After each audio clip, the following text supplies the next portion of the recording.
Tu finis ton repas et 2 heures après, te voilà qui te retrouve en train de grignoter. Ou bien le pire, tu finis de manger ton bon plat africain et quelques minutes plus tard, tu te sens fatigué. Tu as juste envie de t'allonger, de te coucher et de ne rien faire. Et sur le coup, tu te dis, ah, sûrement c'était trop lourd. Tu te dis que j'ai peut-être trop mangé ou bien c'est la digestion qui était longue. Non. Non, tu as mangé, c'est vrai, mais tu n'as pas nourri ton corps. À l'instant là, ton corps est simplement en train de te dire que il me manquait quelque chose en réalité. Il me manquait les protéines. Avant d'aller chercher à faire les régimes compliqués ou bien de chercher à aller acheter les compléments alimentaires trop chers pour rien, sache que dans notre cuisine africaine, nous avons déjà assez de protéines. Figure-toi que je prends l'exemple des crevettes séchées. Je sais pas si tu connais ça, les écrevisses séchées qu'on utilise généralement pour assaisonner les sauces. Ils contiennent 57 grammes de protéines pour les 100 grammes. Donc, 2 fois plus que la viande déjà. C'est vraiment énorme. Du coup, dans cette vidéo, j'ai envie tout simplement de te montrer où trouver les protéines dans la cuisine africaine qui vont te permettre d'être rassasié plus longtemps et d'éviter les grignotages inutiles. Avant d'aller plus loin, laisse-moi me présenter brièvement. Moi, c'est Viliane. Je suis l'autrice du blog de cuisine KenyanFood.com qui cumule aujourd'hui près de 65 000 visiteurs par mois. C'est un blog de cuisine africain où tu peux trouver toutes les recettes de tous les pays, Cameroun, Congo et tout mélangé. Récemment, j'ai perdu beaucoup de poids. J'ai perdu 13 kilos en mangeant uniquement africain et je n'ai pas fait de régime strict. Je n'ai pas commencé à boire le smoothie le matin. Je n'ai pas laissé les féculents en mangeant uniquement africain. Pendant mon parcours, j'ai découvert une vraie passion pour la nutrition africaine saine et j'envisage à la prochaine rentrée septembre de me spécialiser et de mieux me former en diététique pour pouvoir aider les gens plus tard, pourquoi pas à mieux manger pour bien se sentir. Avant de continuer, avant d'entrer dans les vifs du sujet, laisse-moi te dire brièvement qu'est-ce que c'est que les protéines. Bon, je vais pas te faire un cours de biologie. Sache seulement que les protéines, ce sont les matériaux de construction de notre corps. Les protéines aident dans l'entretien des muscles. Ça permet de reconstruire les cheveux, les ongles, la peau et tout. Donc, ce sont les protéines qui aident notre corps à se régénérer, à se reconstituer en quelque sorte. Là maintenant, je vais te dire 3 raisons pour lesquelles les protéines sont vraiment importantes dans notre alimentation. La première chose à savoir, c'est la satiété.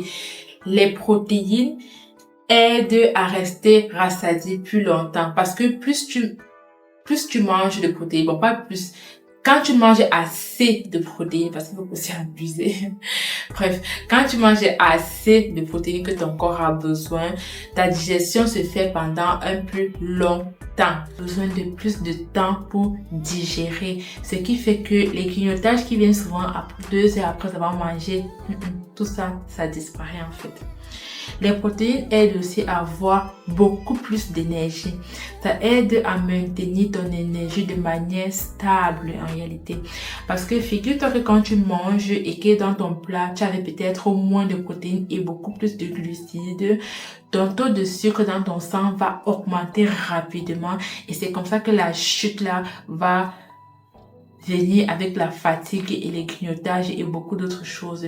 Donc, le fait de manger assez de protéines te procure une énergie plus stable et ça évite les coups de barre et bien la fatigue après les repas africains. C'est pas que les repas africains sont trop lourds comme les gens ont tendance à croire. C'est que parfois, il manque assez de protéines en réalité.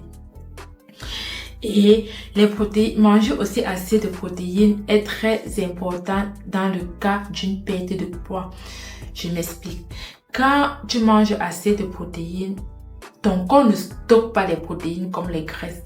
Donc, les protéines que tu manges aujourd'hui, ton corps va utiliser ça aujourd'hui et le reste, ça va éliminer. C'est déjà ça. Et aussi, les protéines aussi, comme je disais, quand tu manges assez de protéines, ça permet en réalité d'être rassasié plus longtemps. Donc, ça va te permettre de moins grignoter. Et c'est idéal quand tu en perds de poids. Parce que moins de grignotage, ça veut dire moins de calories inutiles. De plus, ce qui est aussi important ici, c'est à noter que pendant la digestion de protéines, ton corps utilise aussi beaucoup d'énergie pour la digestion des protéines en question. Donc, ce qui fait que tu peux te retrouver déjà à un léger, je dis bien léger, un léger déficit de calories. Pourtant, tu ne fais rien en réalité. Donc, c'est pour ça que c'est très intéressant dans le cadre d'une perte de poids ou bien d'un rééquilibrage alimentaire. Bon, avant de continuer la vidéo, j'aimerais vous parler d'un guide que j'ai créé. Ce guide contient en réalité 5 recettes. Ce sont des recettes africaines et healthy, prêtes en 1 heure de temps. Donc, je précise 1 heure de temps. Ces recettes, c'est un peu comme mes plans de secours en réalité. Du genre, ça arrive parfois que le soir, tu manques quoi préparer. Au lieu de faire un truc rapidement qui ne serait pas équilibré, ou bien de commander à manger, tu peux ouvrir le guide, tu t'inspires une recette et tu fais là, c'est rapide, prêt en 1 heure de temps. J'ai aussi mis une liste de courses dans le guide. Donc, en faisant des courses, tu achètes les ingrédients des recettes du guide que tu ne vas pas utiliser. Et bien évidemment, au moment où tu es perdu, tu as déjà tous les ingrédients à la maison. Tu choisis une recette qui t'intéresse et puis tu prépares. En 1 heure, tu as ton plat africain équilibré sans te compliquer la vie. Le guide est en bas de description. Dans la cuisine africaine, nous avons déjà beaucoup de protéines. Je vais commencer à vous parler des protéines animales, mais il y a aussi les protéines végétales. Comme protéines animales, ici, je vais vous parler du poisson. Parce que le poisson, c'est un aliment qui est quand même beaucoup consommé en Afrique. C'est beaucoup utilisé dans nos sauces africaines, tu peux dire ça comme ça. Le capitaine, par exemple, c'est 29 grammes de protéines pour les 100 grammes. Nous avons aussi tout ce qui est maquereau, sardines, tilapia, c'est entre 19 et 20 grammes de protéines pour les 100 grammes. Et le poisson, le catfish, le poisson chat, le poisson qu'on utilise d'habitude pour faire le bongo chobi, pour ceux qui connaissent, c'est un poisson qui est très riche en protéines, c'est quand même 16 grammes de protéines pour les 100 grammes. Si tu es quelqu'un qui mange régulièrement les protéines, sache que tu es déjà, qui mange régulièrement le poisson comme moi, sache que tu es déjà bien parti. Comme deuxième groupe d'aliments végétaux riches en protéines, on a la viande, tout ce qui est poulet, bœuf, chèvre. J'ai même découvert que la chèvre contient 26 grammes de protéines pour les 100 grammes. C'est un peu plus que le bœuf. Le bœuf, c'est 25 grammes de protéines. Ensuite, la plus grande surprise. Moi-même, quand je faisais mes recherches, je ne savais pas que les crevettes que j'utilisais moi-même beaucoup en cuisine étaient autant riches en protéines. Les crevettes séchées, c'est 57 grammes de protéines pour les 100 grammes. Donc, beaucoup bien plus que la viande de bœuf, en réalité.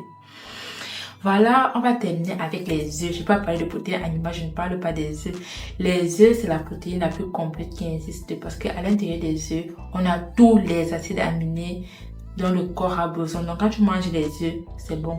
C'est pas assez en fait. Voilà, là je vais attaquer la partie des protéines végétales. J'adore souvent parler des protéines végétales parce que les gens sous-estiment souvent trop les protéines végétales. Quand on parle de protéines, tout le monde pense seulement au poulet et aux œufs. Alors que les protéines végétales, c'est pas mal, surtout que dans la cuisine africaine, nous avons quand même beaucoup. Première famille de légumineuses, tout ce qui est haricots, les lentilles, le niébé. Le niébé, c'est ce qu'on utilise pour faire le coquille au Cameroun. Ça contient entre 21 et 25 grammes de protéines pour les 100 grammes. Il y a un plat là comme ça au pays qu'on prépare le coquille comme les légumes dedans. Je ne connais pas le nom. C'est une bombe nutritionnelle. Donc le coquille, on met les légumes. Après, on sait encore un peu avec le plantain bouilli. Trop top. Deuxième groupe, les arachides. Les arachides sont souvent trop diabolisés parce qu'on dit que c'est gras et tout, alors que c'est le bon gras. Les arachides contiennent 25 grammes de protéines pour les 100 grammes. Donc, quand tu fais ta sauce d'arachide et qu'à l'intérieur, tu mets un peu de légumes, tu sais encore avec ton riz complet, là, tu es clean. Voilà. Nous avons aussi le soja. Oui, le soja, c'est 32 grammes de protéines pour les 100 grammes. C'est trop bien. Je pense au bouilli qu'on fait souvent au pays, là, les bouillis enrichis au soja et tout. C'est vraiment une bonne source de protéines, surtout pour les enfants.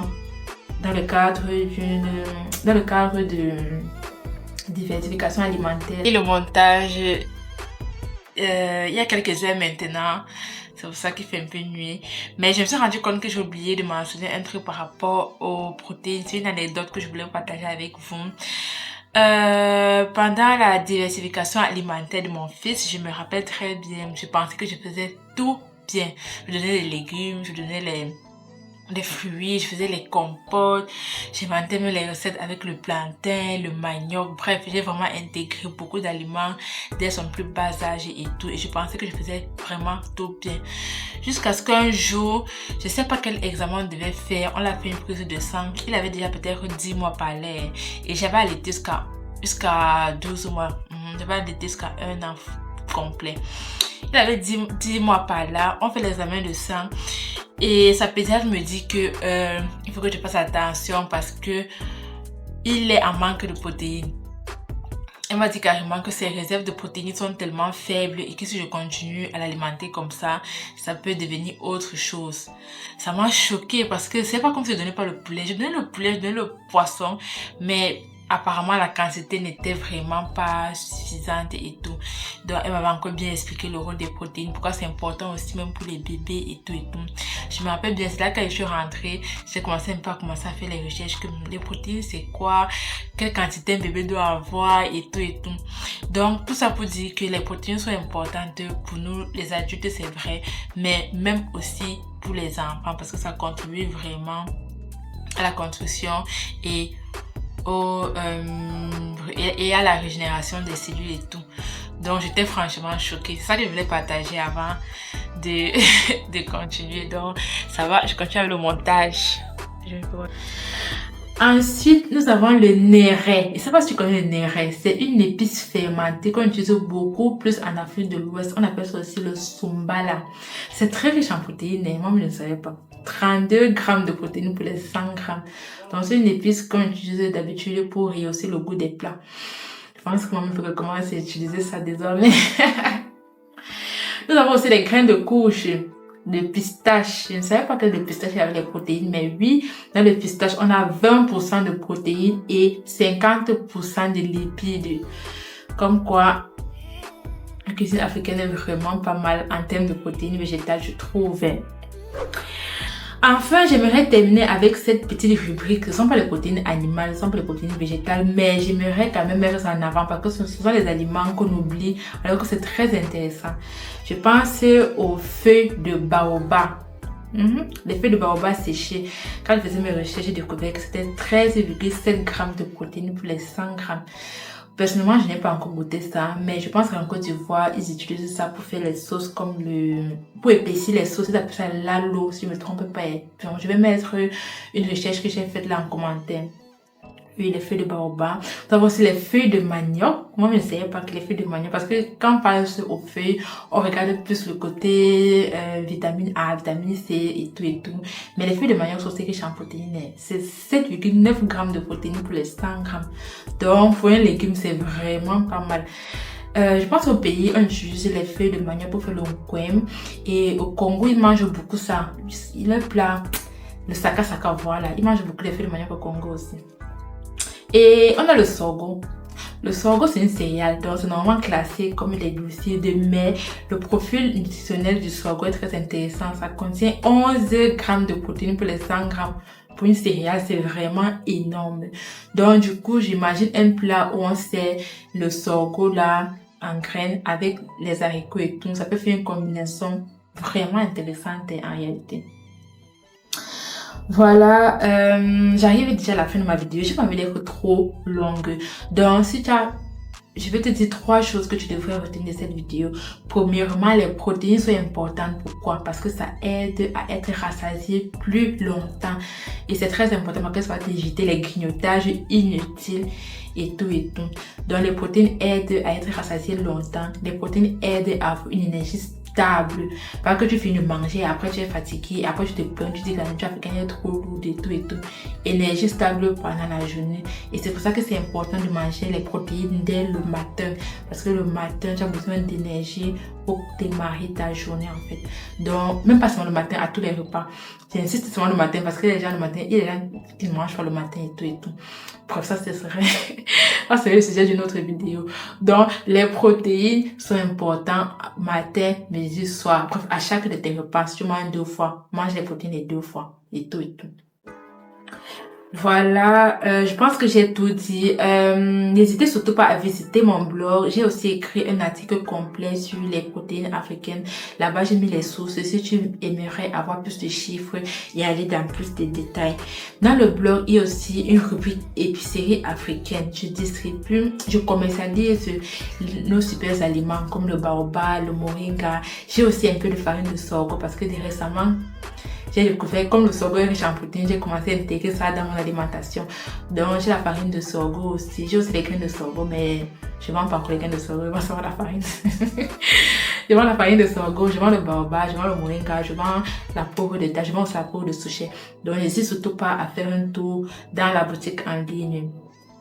Voilà, n'hésite pas aussi à m'écrire en commentaire. Dis-moi en commentaire quelle est ta protéine préférée. Moi, c'est le poisson. J'aime trop le poisson. Il faut manger le poisson. Il faut manger le poisson chaque jour, moi, il n'y a pas le problème. Non, la sardine. Voilà, qu'est-ce que j'ai un peu oublié de dire? Voilà, n'oublie pas aussi de t'abonner à ma chaîne si tu aimerais continuer à discuter avec moi sur la nutrition africaine saine. Abonne-toi parce que j'ai encore beaucoup de trucs à partager ici. Beaucoup de trucs. Je crois que j'ai tout dit. N'oublie pas aussi le guide de repas que je vais mettre aussi en bas de description. C'est comme un plan de secours. N'oublie pas pour t'aider à manger toujours équilibré. Même quand tu n'as pas d'idée de recette ou même tu ne sais pas trop quoi faire. Voilà, on se dit donc à la prochaine pour notre vidéo. Je vais poster dans 2 semaines. Donc à très vite. Bye bye.